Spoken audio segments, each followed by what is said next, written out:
বিক্রেতা, পারিবারিক বস্ত্র প্রতিষ্ঠান, খাগড়া, বহরমপুর এবং লালবাগ, মুর্শিদাবাদ। মদ্যপ অবস্থায় 4 চাকা গাড়ি চালিয়ে বাড়ির মেন গেটে ধাক্কা মারে চালক। ঘটনাটি ঘটেছে গতকাল রাত্রি 9টার সময় ডোমকল পৌরসভার 10 নম্বর ওয়ার্ডের মাহিষ্যপাড়া এলাকায়, যেখানে দুটি মদের বার আছে।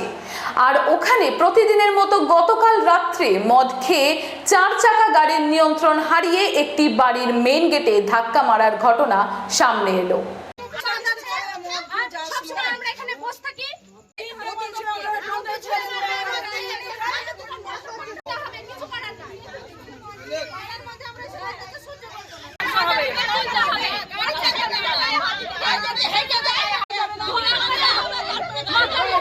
সীমার বাইরে হয়ে গেছে।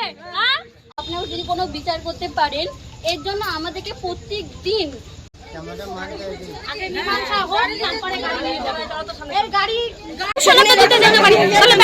আমরা বাইরে দেখলেই তো গায়ে হাত দিবে করে মোটরসাইকেল, বাচ্চারা ঘুরে বেড়ায়। এই যে এইভাবে গাড়িটা যাচ্ছে, আমি না থাকলে আমার জায়গায় অন্য কেউ থাকতে পারতো, তাহলে কি অবস্থা হতো? পুলিশ এসে দিতে পারতো সেই মানুষটাকে। মেয়ে ছেলেদের ভাষা কেন খারাপ করবে? ভাষা কেন খারাপ? কথা কেন? বার বন্ধ করতে হবে, এমনি রাস্তা যাওয়া বন্ধ করতে হবে, বার বন্ধ করতে হবে। সবাই মিলে ধরো বার বন্ধ করো। বেরোতে পারি না প্রত্যেক দিন, বৈকাল থেকে, বিশেষ করে সকাল থেকে তো শুরু হয়, প্রত্যেক দিন বিকাল এই 4টে-5টা থেকে একবারে অতিরিক্ত রাত 12টা 1টা বেজে যায়, 2টো বেজে যায়, তাও বন্ধ হয় না। চিৎকার করতে করতে চলে যায়, গালিগালাজ করতে করতে চলে যায়। কোনো মেয়ে ছেলে যদি দেখে বাইরে, তাদেরকে টোন টিটকারি করে। এমনকি মানে সামনে পেলে অনেক মেয়ে ছেলেকে গায়ে হাতও দিয়েছে, এরকম হয়েছে। আমরা চাই রীতিমতন আমাদের এটা পাড়া, তাই আমাদের পাড়া শান্তি বজায় রাখতে বার বন্ধ হয়ে যাক। এই মাঠের দিকেই আছে, মদ খেয়ে রীতিমতন কাচের বোতল ভেঙে চারিদিকে বাড়ির আশেপাশেও ফেলে রাখে, মাঠেও ফেলে রাখে। এরকম করে তো চাষিরা চাষাবাদও তো করবে, কিন্তু তারা ঠিক মতন করতে পারে না। মন্দির আছে পাশে, সেই মন্দিরও ওরকম করে ফেলে রাখে। নেশা করে এসছে, নেশা করে গাড়ি নিয়ে যাচ্ছিল, এসে এরকম বাড়ির সাথে অ্যাক্সিডেন্ট করে দিয়েছে।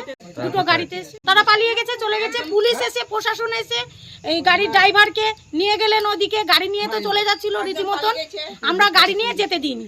আমাদের মীমাংসা এখানে হবে। আমরা চুরিও করিনি, ডাকাতিও করিনি, কি আমরা মদ খেতে গিয়ে আমরা কোনো ঝামেলা করিনি। আমরা মেয়ে ছেলেরা চাই আমাদের মীমাংসা এইখানে হোক, আমরা গাড়ি নিয়ে যেতে দেবো না। এখন অনেকদিন ধরে হয়েছে, তাই এখানে এই মদের বারের মদ খেয়ে যাবে, মেয়েদের ওপর অত্যাচার করে। মেয়েরা যদি রাস্তা বেড়া, তাদেরকে টোনটিটি করবে, অন্য ধরে টানে। আর মদ খেয়ে যেখানে আমাদের বাড়িতে কিংবা মাঠে ঘাটে যেখানে সেখানে ফেলে দেয়। হ্যাঁ, আমাদের জমি নষ্ট হয়েছে, ফসল নষ্ট হয়েছে, বোতল ভাঙে। আর এই সব জায়গায় মেয়েরা বসে থাকে। এরকম ভাবে রাস্তা দিয়ে গাড়ি নিয়ে যাচ্ছে, যে অ্যাক্সিডেন্ট হচ্ছে, এরকম ভাবে যদি চাপা দেয় ছেলে পেলে, তাহলে কি তার দায়িত্ব নেবে প্রশাসন? আমরা চাইছি মদের বারটা যেন উঠে যাক। প্রত্যেক দিনকে সকাল থেকে রাত 3টা-2টো পর্যন্ত এরকম চলছে, সারা রাত ধরে। আর মদ খেয়ে কঠিন কিস্তি গালাগালি, মা বোন বলে গালাগালি দেয় সবাইকে। এটা মদ খেয়ে যাওয়া যায়।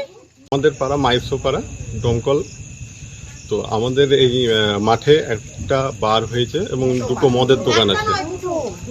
তো এরা কোনো নিয়ম শৃঙ্খলা মেনে চালায় না। যখন তখন মদ খেয়ে এসে আমাদের এই পাড়ার যে মহিলারা আছে তাদেরকে অশ্লীলভাবে কথা বলে এবং অনেকে গায়ে হাত দিয়ে চেষ্টা করেছে। তো সেই ঘটনার প্রেক্ষিতে আপনার আজকে একটা 4 চাকা মদ খেয়ে এসে মত্ত অবস্থায় আমার বাড়ির কোণাতে মেরেছে এবং সেখানেই দরজা আছে। আমাদের এখানে বাচ্চারা থাকে, তো এই ক্ষেত্রে এর আগে একবার থানায় মাটি পিটিশন জমা দেওয়া হয়েছিল, সেক্ষেত্রে কোনো কাজ হয়নি এবং আগামী দিনে হওয়ার ব্যবস্থা করার জন্য প্রশাসনকে অনুরোধ জানাচ্ছি।